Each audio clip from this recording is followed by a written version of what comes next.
CI గారు వచ్చిన తర్వాత రండి అని ఆ ఇన్స్పెక్టర్ కేర్లెస్గా చెప్తూ ఉంటే అప్పుడే లాకప్లో ఉన్న రౌడీ కాస్త ఆ ఇన్స్పెక్టర్ చేతిలో ఉన్న రివాల్వర్ని లాక్కొని అతనికి గురి పెట్టేసి మర్యాదగా అడ్డు తప్పుకో, నేను ఇక్కడి నుంచి పారిపోతున్నాను అని బెదిరిస్తూ ఉంటే, మేడం అలా చూస్తున్నారేంటి, నన్ను కాపాడండి మేడం, మీకు కావలసిన ఎవిడెన్స్ ఇస్తాను అని అతను చెప్తూ ఉంటాడు. ఇప్పుడు రివాల్వర్ పోతే నీపైన కేసు కూడా నమోదవుతుంది, మాకేంటి, నువ్వు ఇరుక్కుంటావు, మేమైతే కాపాడము అని జేడీ చెప్తుంది. అప్పుడే ఆ రౌడీ కాస్త ఏయ్ ఇటువైపుకు రండి అని పారిపోతూ ఉంటే కేదార్ వాడిని పట్టుకొని చితక్కొట్టి చేతిలో ఉన్న రివాల్వర్ని లాక్కొని వాళ్ళకి అప్పచెప్పేస్తాడు. మేడం మీకు ఎవిడెన్స్ ఫైల్ కావాలి కదా మేడం, నన్ను కాపాడారు, వెళ్ళండి మేడం వెళ్ళండి, ఇదిగోండి ఎవిడెన్స్ రూమ్ కీసు, మొత్తం వెతుక్కోండి అని ఆ ఎస్ఐ కాస్త బయటికి వచ్చి వెంటనే తాయారుకి ఫోన్ చేస్తాడు. మేడం మా స్టేషన్కి కావ్య గారి కేసు మీద ఎవరు వచ్చినా కూడా మీరు ఫోన్ చేయమని చెప్పారు కదా, జేడీకేడి ఏదో ఎవిడెన్స్ ఫైల్ కోసం ఆ కావ్య గారి కేసు మీదనే వచ్చారు మేడం అని చెప్పటంతో, ఏంటి జేడీకేడి వచ్చారా, ఏ ఎవిడెన్స్ ఫైలు ఇవ్వకు, అసలు ఆ రూమ్ కీసే ఇవ్వకు అని తయారు అంటే, మేడం ఆల్రెడీ వాళ్ళు వెతుకుతున్నారు మేడం, ఫైల్ తీసుకోకుండా అయితే నేను అడ్డుకోలేను, అదేం ఫైలు అందులో ఏముందన్న విషయం కూడా నాకేమీ తెలియదు మేడం అని ఇన్స్పెక్టర్ చెప్తాడు. సరే ఇప్పుడు నువ్వు వెళ్ళి అడ్డుకున్నా కూడా ఆల్రెడీ వాళ్ళు రూమ్లోనే ఉన్నారు కాబట్టి మనం దొరికిపోతాము, వాళ్ళు తీసుకొని వెళ్ళనివ్వు, మా వాళ్ళు చూసుకుంటారులే అని తయారు చెప్తుంది. అలాగే మేడం అంటూ అతను ఫోన్ పెట్టేస్తాడు.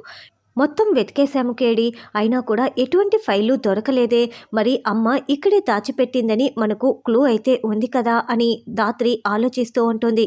పైన ఒక పాత ట్రంక్ పెట్టే ఉంటుంది, కేడి మనం దానిని వెతకలేదు అని దానిని దించేసి మొత్తం వెతుకుతూ ఉంటే ఏ పేరు రాయకుండా ఒక బ్లాంక్ ఫైల్ కనిపిస్తుంది.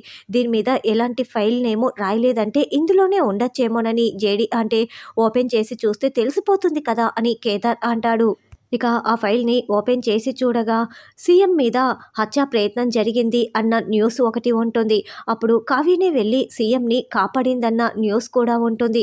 అదేంటి అసలు అమ్మకి అక్కడ డ్యూటీనే వేయలేదు, మరి ఎలా వెళ్ళి కాపాడగలిగింది, అంతేకాకుండా గంగాధరం వాళ్ళ అన్నయ్యతో కూడా అమ్మ మాట్లాడింది, అసలు సీఎం గారిపై ఎవరు హత్యా ప్రయత్నం చేశారు, అతను చనిపోయిన డేట్ ఎంత, అయినా కూడా అంతకు ముందే ముంబైలో అతను ప్రాణాలు వదిలేశాడని మనకు న్యూస్ ఉంది కదా, అసలు ఎగ్జాక్ట్గా అతను ఏ రోజు చనిపోయాడో కరెక్ట్గా చూసి చెప్పు అని జేడీ చెప్పడంతో నెట్ ఓపెన్ చేసి కేదార్ చెక్ చేస్తాడు.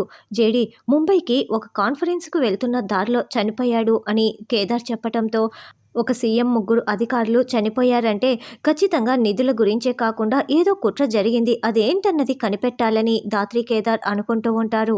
మాకు కావాల్సిన ఫైల్ మేము తీసుకున్నాం ఇన్స్పెక్టర్ గారు, మిగతా ఫార్మాలిటీస్ అంతా మా టీం చూసుకుంటారు అని జేడీకేడి బయలుదేరి కారులో వస్తూ ఉంటారు. అసలు క్రైమ్ జరగటానికి కథ ఏంటో ఉంది, ఆ కథే తెలీదనే ఆ మీనన్ ఇంత విర్రవీగుతున్నారు, ఆ కథ ఏంటన్నది మనం తెలుసుకుంటే కారణాలన్నీ అవి వెతుక్కుంటూ దొరికిపోతాయి అని జేడీ చెప్తుంది. ఇక వెనకాల అభి రౌడీలను వేసుకుని కారులో ఫాలో అవుతూ ఉండటం జేడీ చూసేసి, ఒక్కసారి వెనక్కి చూడు కేడి అని చెప్పటంతో, అదేంటి అభి మన వెనకాలే ఎందుకు వస్తున్నాడు అని కేడి అడుగుతూ ఉంటే, అక్కడ ఆకాశరామన్న ఎవరో ఆ తయారీకి ఇన్ఫర్మేషన్ ఇచ్చినట్లు ఉన్నారు, ఆ తయారు టీంని బాగానే మెయింటైన్ చేస్తోంది, కేడి కార్ని ఒక సైడ్కి ఆపేసేయ్ అని జేడీ చెప్పడంతో, రేయ్ ఆ కార్ని ఓవర్టేక్ చేసేయండ్రా అని అభి అరుస్తూ ఉంటాడు. చూడండి వాళ్ళే మనకు భయపడి ఎలా కార్ని ఆపేస్తున్నారో అని ఓవర్టేక్ చేసి అభి జేడీ వాళ్ళ కార్కి తన కార్ని అడ్డుగా పెట్టేస్తాడు. ఇప్పుడు కారు చాలా స్పీడ్గా పోనివ్వు, వాళ్ళు గుద్దుకొని చచ్చిపోతారన్నంత భయం రావాలి అని జేడీ చెప్పడంతో, కేదార్ అంతే స్పీడ్గా గుద్దడానికి వస్తూ ఉంటే, అన్న వాళ్ళు వచ్చేస్తున్నారన్నా అని రౌడీలు భయపడిపోతూ కారు దిగి పారిపోతారు. అభి దిగలేక అక్కడే ఇరుక్కొని గట్టిగా కేకలు పెడుతూ కళ్ళు మూసుకుంటాడు. రే అభిగా నువ్వు చావలేదురా, మేం కార్ని ఆపేశాంరా, ఇక నీ సౌండు ఆపుతావా అని జేడీ వచ్చి చెప్తూ, నేను వినలేక చస్తున్నాన్రా అని జేడీ అంటుంది. ఏంటి నేను చావలేదా, ఓహో బ్రతికే ఉన్నానా అని అభి అంటాడు. రే నువ్వు ఈ ఫైల్ కోసమే ఇక్కడికి వచ్చావని మాకు అర్థమైపోయింది, నేను పంచ్ డైలాగులు చెప్పే సమయం నాకు లేదు, కానీ ఇదిగో ఈ ఫైల్ని ఇక్కడ పెట్టేస్తున్నాను, మీరు ఎవరైతే ఈ ఫైల్ని టచ్ చేస్తారో ఆ ఫైల్ని నేనే మీకు ఇచ్చేస్తాను, తీసుకువెళ్ళండి అని దాత్రి ఛాలెంజ్ చేస్తుంది. రే మీలో ఎవరైతే ఆ ఫైల్ తీసుకొచ్చి నా చేతిలో పెడతారో వాళ్ళకి 25,00,000 ఇస్తాను అని అభి చెప్పడంతో ఇక రౌడీలు ఆ ఫైల్ దగ్గరికి చేయి వేయటానికి రావడం, జీడీకేడీలు వాళ్ళనందరినీ కూడా చితక్కొడుతూ కుమ్మేస్తూ ఉంటారు.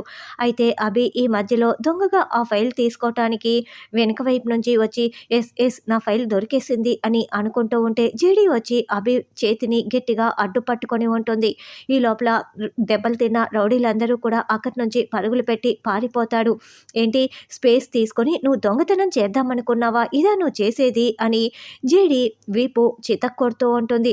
మేడం మేడం అక్క అక్క నన్ను కొట్టద్దండి, నాకు అసలే పెళ్లి కాలేదు, నేను స్పేస్ తీసుకొని ఈ ఫైల్ తీసుకుందామన్న సంగతి నిజమే, కానీ మీరు నన్ను ఇలా కొడితే చచ్చిపోతే ఎవరు రెస్పాన్సిబిలిటీ, ప్లీజ్ నన్ను వదిలేయండి అని వేడుకుంటూ ఉంటాడు. వదిలేయాలా వదిలేయాలా అంటూ జేడి మళ్ళీ వీపు పగలగొడుతూ ఉంటుంది. మేడం మేడం ఆగండి మేడం, ప్లీజ్ మేడం, ఇప్పుడు నేను స్పేస్ తీసుకున్నాను, చేసింది తప్పే మేడం, చూడండి చెప్తాను, నేను ఇలా కదా స్పేస్ తీసుకున్నాను, ఇప్పుడు అదే విధంగా స్పేస్ తీసుకుంటూ ఇక్కడి నుంచి పారిపోతున్నాను అని మెల్లగా అభి అక్కడి నుంచి పరుగులు పెట్టి పారిపోతాడు.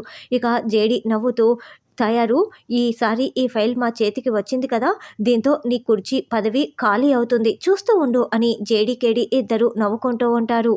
ఇంటికి వచ్చిన తర్వాత ధాత్రి కిచెన్లో పని చేసుకుంటూ అసలు మనం ఆ ఫైల్ కోసం వెళ్ళామని ఆ తయారీకి ఇంత త్వరగా ఇన్ఫర్మేషన్ ఇచ్చి మనల్ని ఫాలో చేస్తూ పంపించిందంటే మనం జాగ్రత్తగా ఉండకపోతే మనం ఎవరన్నా నిజం కూడా తయారీకి తెలిసిపోతుంది, కాబట్టి మనం చాలా జాగ్రత్తగా ఉండాలి, మొత్తం నిజాలు బయట పెట్టాలి అని అనుకుంటూ సరే ఇక వెళ్ళి పడుకుందాం అని అందరికీ గుడ్ నైట్ చెప్పి ధాత్రి కేదార్ గదికి వెళ్తూ ఉంటారు. ఇంకోవైపు వైజయంతి బయట శ్రీవల్లి కోసం అరేంజ్ చేసిన అతని వీపు పగలగొడుతూ ఉంటుంది. మేడం మేడం నన్ను కొట్టకండి మేడం అని అతను వేడుకుంటూ ఉంటాడు. రేయ్ లవ్ లెటర్ని శ్రీవల్లి మీద విసిరివేయమంటే అది కూడా చేత కాదా అని తిడుతూ ఉంటుంది. మేడం సమయానికి శ్రీవల్లి పక్కకు వెళ్ళిపోయింది మేడం, అందుకే నేను విసరలేకపోయాను, ఇందులో నా తప్పేముంది మేడం అని చెప్తూ ఉంటే సరే ఇప్పుడు నేను ఒక ప్లాన్ చెప్తాను, దానిని ఇప్పుడైనా సరిగ్గా అమలు చెయ్యి అని వైజయంతి చెప్తుంటే అత్తయ్య ఇంట్లో ఇంతమంది ఉన్నారు కదా, మరి మన ప్లాన్ ఇప్పుడు అమలవుతుందా వర్కౌట్ అవుతుందా అని నిషి అంటే ఆడపిల్లని ఇలాంటి వాటిల్లో ఇరికించటం చాలా తేలికమ్మి, నేను చెప్తాను కదా, రే నేను శ్రీవల్లి గదిలో లైట్ ఆఫ్ చేస్తాను, అప్పుడు ఎవరు చూడకుండా నువ్వు మెల్లగా శ్రీవల్లి గదికి వెళ్ళి శ్రీవల్లి పక్కన పడుకోవాలి అని వైజయంతి చెప్తుంది. అలాగే మేడం అని అతను అంటాడు. అత్తయ్య ఆ శ్రీవల్లి పడుకోటానికి వెళ్తోంది, అందరూ కూడా పడుకోటానికి వెళ్ళారు, రండత్తయ్య అని నిషి అంటుంది. ఇక శ్రీవల్లి గడియ పెట్టుకోవటంతో అత్తయ్య అది గడియ పెట్టుకుంది ఎలా అని నిషి అంటే నేను తీయిస్తాను కదా అమ్మి, శ్రీవల్లి గడియ పెట్టుకున్నాం, ముందు ఓపెన్ చేసి పడుకో అని వైజయంతి అంటుంది. అమ్మ ఎందుకమ్మా ఓపెన్ చేయాలి, నేను ఒక్కదాన్నే ఉన్నాను కదా అందుకే గడియ పెట్టుకున్నాను అని శ్రీవల్లి అంటే నువ్వు ఇంట్లో ఉన్న సామాన్లు గట్రా మొత్తం కూడా బంగారు మొత్తం కొట్టుకుపోతావు అని నాకు డౌటు, కాబట్టి ఏ రోజే కాదు ఏ రోజైనా నువ్వు గడియ ఓపెన్ చేసే పెట్టుకోవాలి, ఎవరైనా వస్తారన్న భయంతోనైనా ఉంటావు కదా అని వైజయంతి అనడంతో అలాగేనమ్మా నువ్వు చెప్పినట్లే గడియ పెట్టుకోనిలే అని శ్రీవల్లి అంటుంది. తర్వాత అందరూ వెళ్ళి నిద్రపోతూ ఉంటారు. అర్ధరాత్రి అయిన తర్వాత వైజయంతి వాటర్ బాటిల్ తీసుకొని కిచెన్లోకి వస్తుంది. వాటర్ బాటిల్ నిండా ఉన్న నీటిని పడేసి ఇప్పుడు ప్లాన్లో రెండో భాగం మొదలు పెట్టాలా, ఈ పాటికి వాడు ఇంట్లోకి వచ్చే ఉంటాడు అని వైజయంతి అనుకుంటూ ఉంటే అతను లోపలికి వస్తూ ఉంటాడు. శ్రీవల్లి మంచి నిద్రలో గడియ పెట్టుకోకుండా నిద్రపోతూ ఉంటుంది.